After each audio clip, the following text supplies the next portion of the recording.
Hello Internet, and welcome to my live reaction for Eden Zero Chapter 30. When we last left off, we were still kind of decompressing from all of the drama on Gilst, but we learned that thanks to some promotion from all the beekeepers that Rebecca helped rescue over on Gilst, the Al Neko channel's views are skyrocketing, but no one really likes their content. But either way, Rebecca and Shiki are just happy for the attention. Meanwhile, we went to a new, maybe planet? I'm not quite sure what it is. The Iron Hill, that is, like, covered in, like, gigantic statues of these heroes from the Dark Ages of Blue Garden. Which is some more mentions of the Dark Ages, where the Ether Gear supposedly comes from. But either way, on top of one of these statues, we find Hermit, just kind of chilling out. That's where we left off last week, so let's jump right on in to Chapter 30. Our cover picture is what I'm assuming is an Ao Neko video. Yeah, Rebecca and Happy's Ao Neko channel. Shiki is, like, over, a marionette Rebecca. How about a real puppet show? I don't know what that's supposed to be getting at, but whatever. Anyway, Chapter 30, Super Virtual Planets. We open right where we left off with Hermit, on one of the, heads of the statues. Hermit, one of the Demon King's 4 star shines. Why does she look so empty? Is that really Hermit? I can't believe we found her so easily. And Wise, ever the horn dog. Am I dreaming? All the star shines are women? And Moskoi as a thumbs up to Wise. More precisely, I assume that they are all female type androids. And Happy, ever the helpful android. I'm a cat type. That has been her favorite spot since before. I was thinking she'd be here, while we're in the area. And after that, Ivory was the one talking, and she notices something's up. I don't quite know what she sees, though. Something's wrong. Retrieve her immediately.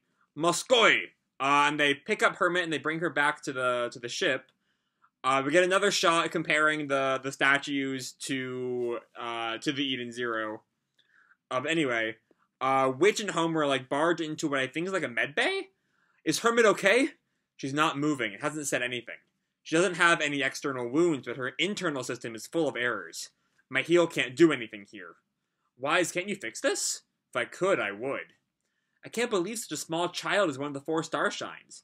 She's an android. What she can do has nothing to do with her appearance. Moskoi! I still don't know. I'm still just in awe that we have Moskoi as, like, a regular member of the team now. Anyway, Pino is looking over some kind of, readout on Hermit's condition. All of her ether drives are undamaged. Her monitor and sound engines are also normal. No sign of a virus either. An abnormal sleep condition. What does this all mean? In human terms, her mind, or soul, has been damaged. Soul? I wonder if she fought something scary. Something that made her mind shut down. Is there any way to save her? Shiki, in typical Shiki fashion, is getting really, heated over someone he's never met before. But anyway, Witch responds to that. Us androids do not have a firm understanding of the concept of a mind, or a soul, so we have no idea how to fix an android in this condition. And everyone kind of looks on, concerned, not knowing what to do about Hermit, but Shiki speaks up first. I have an idea. Let's all go inside Hermit. Then let's fix up her soul. What does that even mean? This is not Mob Psycho. You can't just go inside someone's mindscape. Speaking of, I do have that review to make sometime today, I hope. Anyway, moving on. And Rebecca and Wise just, like, stare at him. And where do I begin?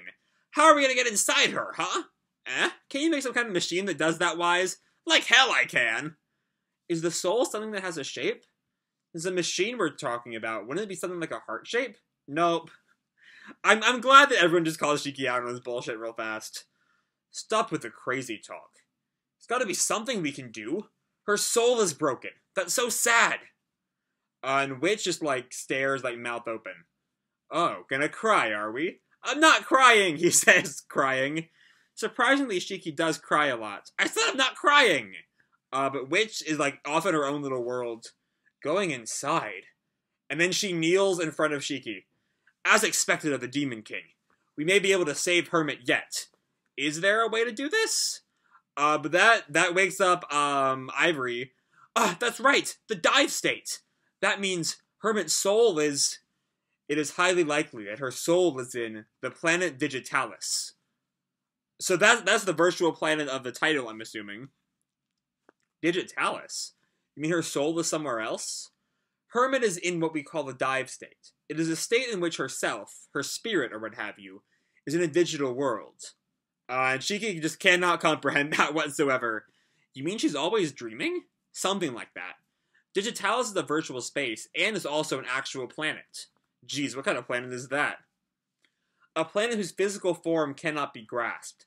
The super virtual planet, Digitalis. So we see a gathering of code, just like sitting in space. So yeah, that's a thing. Digitalis. If that's where Hermit's soul is, then we need to go there. You cannot enter Digitalis with your physical self. You must all be in the dive state in order to be digitized. Sounds a lot like an online game. And Rebecca walks up, who suddenly knows about all this stuff. It is an online game. Digitalis was originally one of the servers for the MMORPG Rogue Fantasia. Are we jumping into a VRMMO arc? Also, judging by the designs of the Rogue Fantasia characters, it does look like we might be stepping back into Mashima's old fantasy-based, medieval Europe fantasy-style story settings, which, I don't know, could be fun. A little blast from the past, never hurt anybody. As long as it does not, overtake the sci-fi bent that Eden Zero has taken. Anyway, I heard that the game was closed off after an incident that happened several years ago.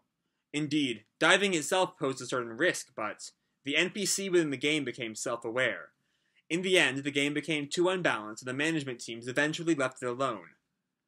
After that, the NPCs altered their programming, and carried on as if they were actually living.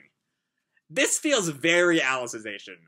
I know that's not exactly how Alicization went, but it does feel very much like Alicization right here, with the fully sentient NPCs that are based off of an MMO. It feels a little Alicization right here.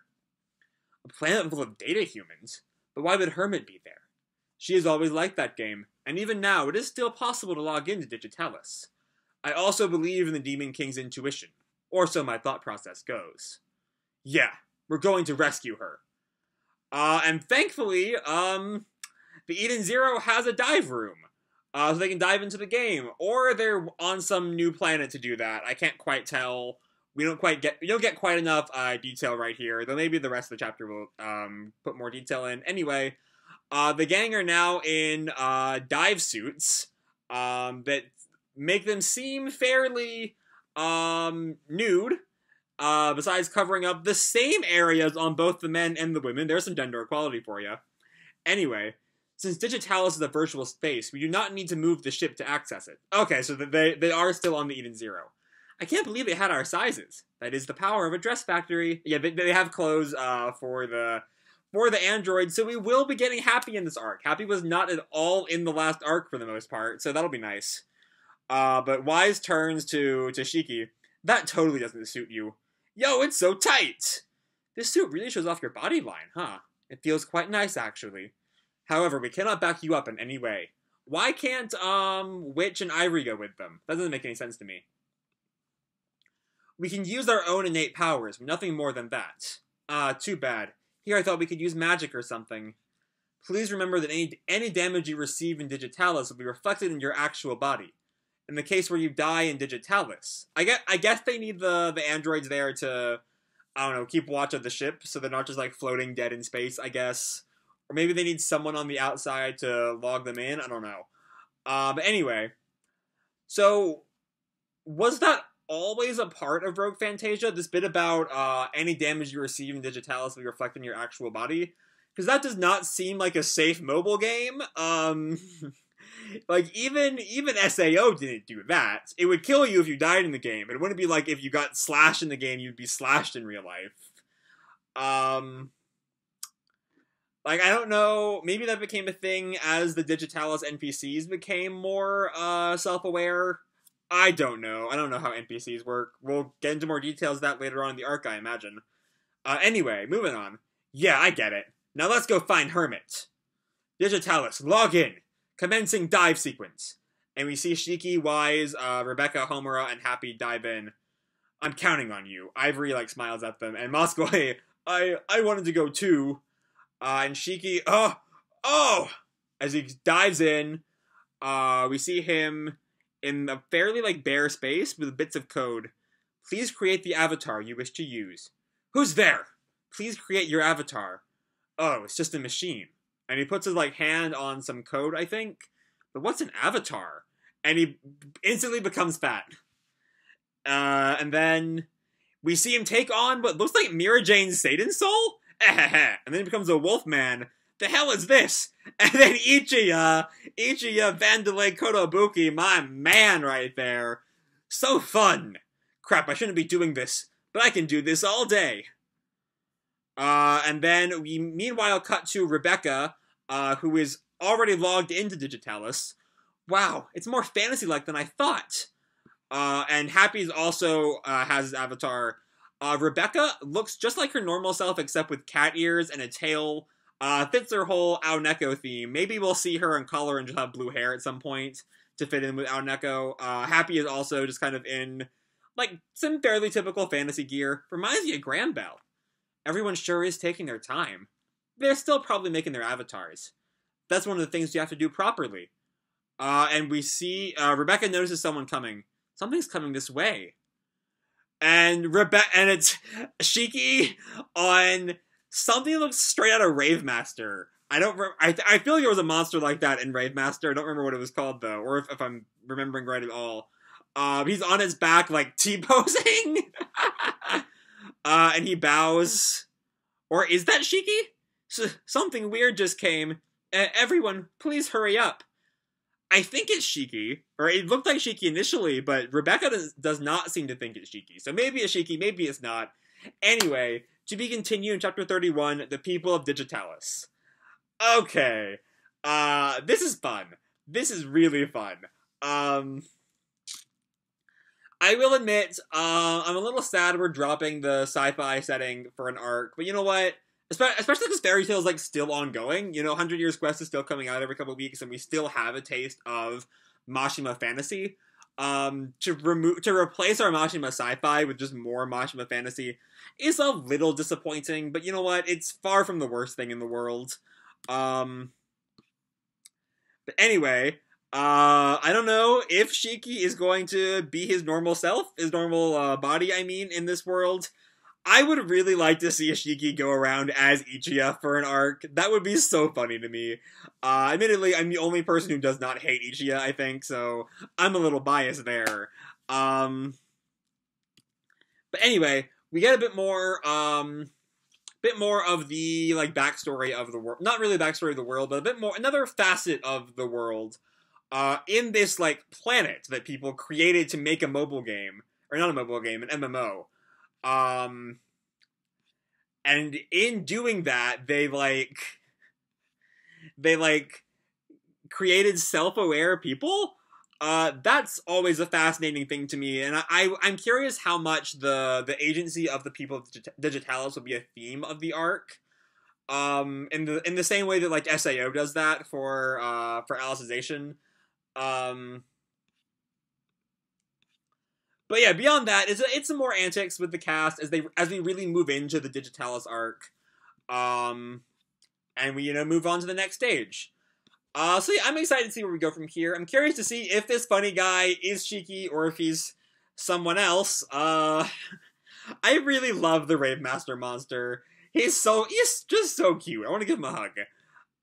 But yeah, I enjoyed this chapter. It's a good, moving into the arc proper.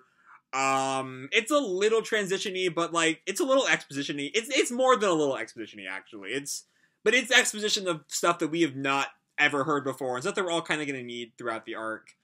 But yeah, that's really all I have to say. I enjoyed the chapter. It was not Eden Zero. It's not like a standout chapter or anything, but it was pretty damn good.